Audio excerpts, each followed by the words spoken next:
Inshuti bakunzi bazoronge Empire ndabasuza mbifuriza kugira ibihe byiza mudukurikiye muri impande zitandukanye z'igihugu cy'u Rwanda no hanze y'igihugu cy'u Rwanda by'umwihariko mwebwe mukunze kutwereka ko tuba turi kuri gatanu kuri gatanu muri mu karere k'ibiyaga bigari mu gihugu cya Uganda, Repubulika Demokarasi ya Kongo, undi igihugu cya Tanzania, namwe mukadukurikira kandi muri hakurya y'amazi magari.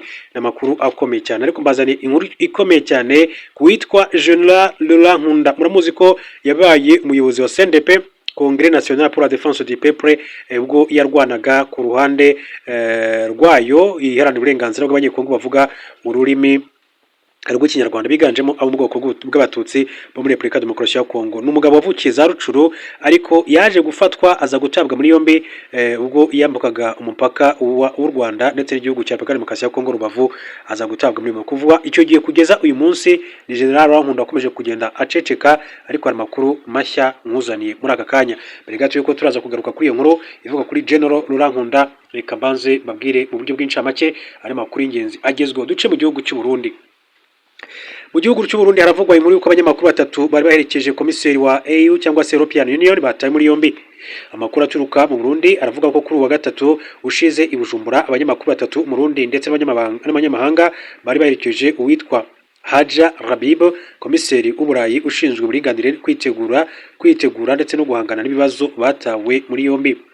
Abanyamakuru batatu bafunzwe ubwo bakurikiranaga uruzinduko rwa komiseri w'Uburayi muri Minisiteri y'Ububanyi n'Amahanga y'igihugu cy'u Burundi, bahise bajyanwa mu kigo cy'igihugu gishinzwe iperereza nk'uko amakuru agera ku rubuga rwa SOS Media Burundi akomeza kugenda abitangaza. Uko batawe muri yombi rero n'impamvu kandi zatumye bafungwa ntabwo yahise bimenyekana kugeza amagingo angaya. Kuwa kabiri tariki ya 17 Gashyantare nibwo Hajabu Rabib yatangiye kandi uruzinduko rwe mu karere Kinshasa mbere yo kujya mu Burundi. Kuwa gatatu biteganyijwe kandi ko akomereza uruzinduko rwe mu gihugu cy'u Rwanda. Mifatwa ry'abanyamakuru babigize umwuga rije kandi mu gihe n'ubundi itangazamakuru rikomeje kandi gukora n'imbogamizi zitandukanye mu gihugu cy'u Burundi, kuko amakuru akomeza kugenda bishimangira. Abanyamakuru kandi mu buryo bw'inshamake twihuta cyane kugira ngo tujye ku nkuru yacu, babwire ko uwari perezida wa Korea y'Epfo yakatiwe igifungo cya burundu. Urukiko rukuru rwa Seoul Central District Court rwahamije icyaha cyo kugambanira igihugu wahoze ari perezida wa South Korea yitwa Yoon Suk Yeol, umukatira igifungo cya burundu nyuma yo gusanga yaragize uruhare mu mugambi wo guhungabanya inzego z'ubutegetsi mu gihugu cya Korea y'Epfo. Urubanza rwasomwe kwa kane rugaragaza ko icyemezo Yoon yafashe mu Ukuboza 24 cyo gutangaza ibihe bidasanzwe bya gisirikare martial law cyari kigamije kandi guhagarika ndetse no gutesha agaciro ibikorwa by'inteko ishinga amategeko. Ijambo yagejeje ku gihugu kuri televiziyo icyo gihe, Yoon yari yatangaje ko hafashwe ingamba zikomeye kandi zigamije guhangana nabo yise imitwe irwanya igihugu. Umucamanza Jigwi Yoon yakaba yavuze ko iperereza ryagaragaje ko Yoon yohereje abasirikare ku nyubako y'inteko ishinga amategeko mu rwego rwo gucecekesha batavuga rumwe nawe mu bya politike. Urukiko rwemeje ko intego yari guhagarika ibikorwa by'inteko ishinga amategeko igihe kitari gito. Hanyuma kandi rwongeye ko gutangaza martial law byateje ingaruka zikomeye cyane mu mibereho y'umutekano w'igihugu, kandi ko nta bimenyetso cyagaragaye cy'uko uregwa yigize agaragaza kwicuza. Nyuma yo gusuzuma ibimenyetso byose, urukiko rwemeje ko Yoon Suk Yeol akatirwa igifungo cya burundu.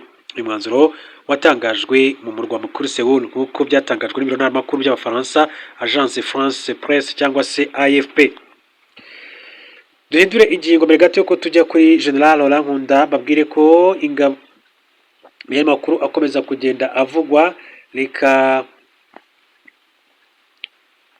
nce kuri inkuru uburyo bw'incamake makuru yihutirwa cyane akomeje kugenda avugwa. Mbere gato yuko tujya kuri General Laurent Nkunda, mbabare gatoya hari ukuntu bateguye inkuru ikaza guhita isa nkaho iguciyo gatoya. Mu gihugu cya Uganda haravugwa amakuru yuko Bobi Wine yatangaje ko umugore we n'abana bahunze igihugu cya Uganda. Bivuga ko rero umukuru w'ishyaka ritavuga rumwe n'ubutegetsi muri Uganda yatangaje ko byabaye ngombwa ko umugore we n'abana bahunga igihugu kubera ubugizi bwa nabi bakorerwaga n'inzego z'umutekano mu gishakisha uyu mugabo uri mu bwihisho. Robert Kyagulanyi uzwi nka Bobi Wine akaba yatangaje ko ibiko wa gatatu mu ijambo riri mu butumwa bwa video yagejeje ku nama mpuzamahanga ku burenganzira bwa muntu yaberaga i Geneve mu Suisse. Bobi Wine niwe rero wari wamukeba ukomeye cyane wa Museveni mu matora mu kwezi gushize, yaje ku mwanya wa kabiri n'amajwi 24% nyuma ya Perezida Museveni wagize 71%, ariko kuva ibyaravuyemo byatangazwa yahise ajya mu bwisho avuga ko inzego z'umutekano zirimo kumuhiga ngo zimufunge. ubutumwa rero yatanze mu nama yaberaga i Geneva mu Suisse. Bobi Wine yasabye ko isi ifatira ibihano perezida wa Repubulika Museveni n'umuhungu we General Muhoozi Kainerugaba ko ibikorwa byihotera uburenganzira bwa muntu batavuga rumwe nabo. Yavuze ko akiri mu bwihisho ahantu atatangaje atari ku bushake ahubwo kubera gutinya kugirwa nabi. Ati byari ngombwa kugira ngo komeze kubaho, ati no kubasha kubavugisha agakanya. Mu butumwa yashyize ku rubuga rwa X, General Muhoozi Kainerugaba yanditse ko ikintu cyiza ku kuba Bobi Wine ataboneka nuko twese ati twamwibagiwe, yongeraho ngo azagome i Geneva burundu. General Muhoozi Kainerugaba umugaba mukuru w'ingabo za Uganda yashyize umuhati mu gushakisha no gufata Bobi Wine, ariko kugeza ubu ntiyabigezeho. Kugeza ubu nta cyemeza ko ari Geneva nk'uko Muhoozi abivuga.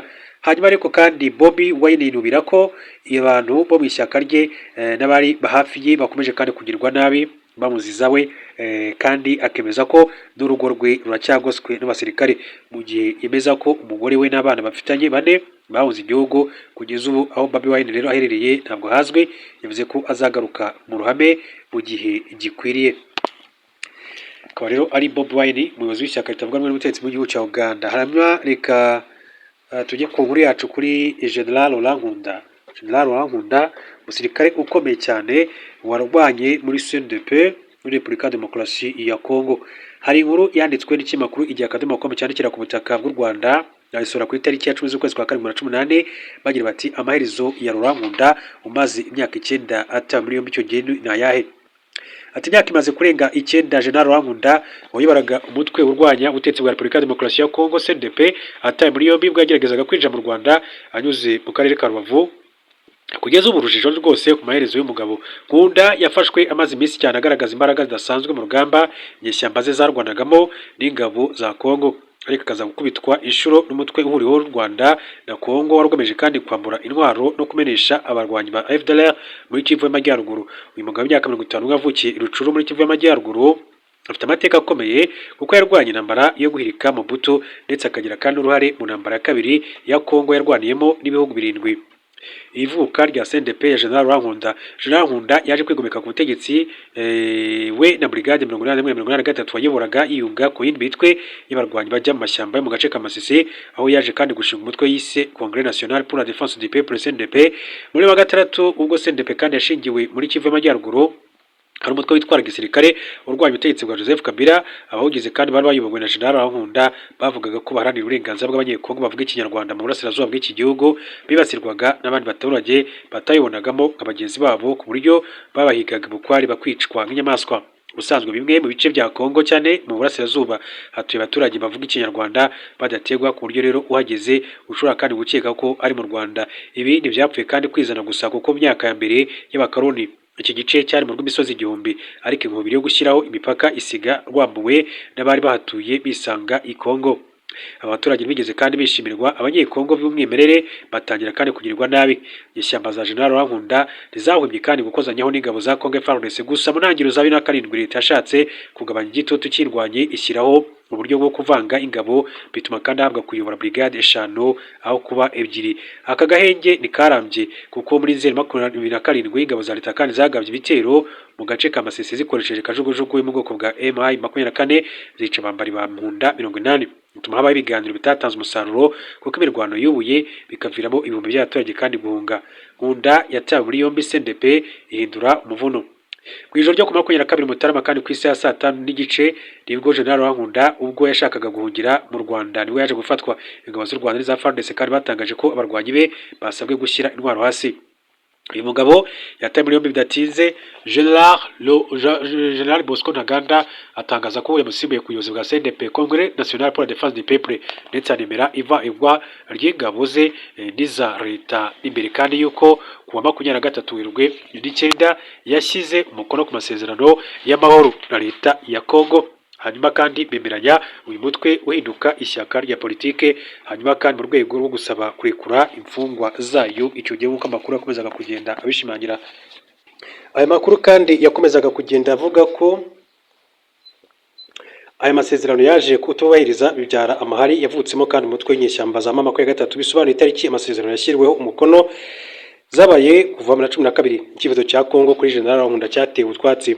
Nyuma yo gucabwa muri yombi kwa General Rwankunda, leta ya Kongo kandi yifuje koherezwa umujenerali, ariko u Rwanda rubyima amatwi bitewe n'uko nta masezerano yo guhererekanya abanyabyaha ari hagati y'ibihugu byombi. Bibyongera ku kuba mu mategeko ya Kongo igihano cy'urupfu kandi cyari cyemewe kandi u Rwanda rwaragikuyeho kera. Ibi bigatera impungenge ko uyu mugabo kandi yari kugezwaho akaba yagirwa nabi kugeza ndetse akaba yakwicwa. Imyemerere ya General Rwankunda. General Nkunda yavugaga ko yakiriye agakiza kandi ajya yambara agapesi kanditseho ngo Rebels for Christ, kandi ngo ari pasiteri mu idini y'Abadivantisite b'umunsi wa karindwi. Muri 2005 Rurankunda yarezwe ibyaha bibangamiye uburenganzira bw'ikiremwamuntu n'urukiko mpuzamahanga mpanabyaha rwa ICC. Muri 2002 kandi yarezwe kuba yaragize uruhare mu icwa ry'abantu 160 Kisangani mu guhosha imvuru zari zihari, aho bakanavugamo ko yishemo intumwa ebyiri za Loni zakoragayo iperereza. Byose ariko General Rwankunda yabihakanye, avuga ko umuryango mpuzamahanga ntacyo witayeho ku mutekano w'abantu bo mu bwoko bw'abatutsi bicwaga, nk'uko ntacyo bakoze muri jenoside yakorewe abatutsi mu Rwanda mu mwaka w'1994. Amaherezo ya General Rwankunda nahaye tariki 26 Werurwe 2010 urukiko rw'ikirenga rw'u Rwanda rwanzuye ko General Rwankunda ataburanishwa n'inkiko za gisivili zisanzwe kuko inzego za gisirikare arizo zamufashe kugeza ubu kandi ntabwo araburanishwa. Iyo urebye imiteye ikibazo cya General Rwankunda usanga amaherezo ye ari uko muri Repubulika ya Demokarasi ya Kongo kandi hazajyaho ubuyobozi bushya ati busimbura ubwa Joseph Kabila, nako byagenze cyangwa se ubwa nyuma yaho, nkuko Nkunda aracyari muto mu myaka, ati bukaba kandi bwamwifashisha mu kirori cy'icyo gihe ahanini bitewe n'uko yakoze kandi kurangwa na discipline iri ku rwego rwo hejuru. Nkunda ati nubwo Kamena kabiri ICC kandi yigeze gusaba gufata General Rwankunda bikaza kandi kwangwa n'ingabo za Loni zibungabunga amahoro muri Repubulika ya Demokarasi ya Kongo MONUSCO, ibyo kumushakisha bisa naho byataye agaciro kuko bizwi ko uwo uru rukiko rwiziritseho ruhatana kugeza rumubonye, ariko we ntirwakomeje kandi kumushaka. ICC yashinjaga General Rwankunda ibyaha by'intambara, ihohotera rishingiye ku gitsina no kwinjiza abana mu gisirikare mu myaka igera kuri 5 maze arwanira mu burasirazuba bwa Kongo. Kuba urukiko kandi rutakimushakisha ati ni ikimenyetso cy'uko ibishoboka ko nta maraso y'inzirakarengane muri mu ntoki, ati ku buryo rero bimuha amahirwe menshi cyane yo kuba yarazagira uburyo runaka yisanga imiyoborere ya Kongo yo mu gihe kizaza. Hanyuma rero dusatira umusozo w'amakuru yacu abakomeza kugenda avugwa, byinshi babikomeza kugenda bigarukwaho, mbabwira ko icyemezo cya Perezida Donald Trump cyo kubuza peteroli yavaga mu gihugu cya Venezuela byagize ingaruka zikomeye cyane ku gihugu cya Cuba. Cuba rero ntiyigeze kandi igera habi nk'aha uko ibihano kandi bibabaje bya Trump bigejeje abatuye iki kirwa ahakomeye mu buryo bukomeye cyane. Amakuru agaragaza ko abaturage ba Cuba bari mu kaga batigeze babamo kuva mu myaka hafi 100 ishize, aho kubura ibitoro kuva mu kwezi kwa mbere kandi byatumye iki gihugu kigenda kibura amashanyarazi, imodoka zitwara ibiribwa n'abagenzi nyinshi zarahagaze, leta yafunze amashuri yisumbuye na za kaminuza, ibitaro birakora umushobozi buke, ubuzima kandi buragana mu guhagarara. Buri wese aribaza ngo Cuba ishobora kandi kwihangana kugeza ibindi byumweru bingahe? Ni gute byageze aha? Ikigo SP Global Commodities kivuga ko ubusanzwe 60% by'ibitoro bya Cuba byavaga muri Venezuela, 25 bikava muri Mexique, 10 bikava mu Burusiya, byose kandi bikagira bizanywe n'amato y'ubwikorezi. Kimwe no mu bindi kandi bihugu byinshi cyane ku isi muri rusange, ingufu z'amashanyarazi n'ibikorwa by'ingenzi by'ubuzima muri Cuba bicungira ku bitoro. Kugira ngo rero ubyumve, ku kwezi kumwe Cuba yazanaga mu gihugu utugunguru 1,200,000 tw'ibitoro, hejuru utugunguru kandi 13 ku mwaka. Cuba umuturanyi uri ku kilometero kigera kuri 150 uvuye muri Florida muri Leta Zunze Ubumwe za Amerika, ariko urebwa nabi cyane na Washington DC. Hanyuma rero ku butegetsi bwa gikomuniste bwafata ubutegetsi bw'iki kirwa mu mwaka w'1959. Reka mbashimire mbifurize gukomeza kugira ibihe byiza.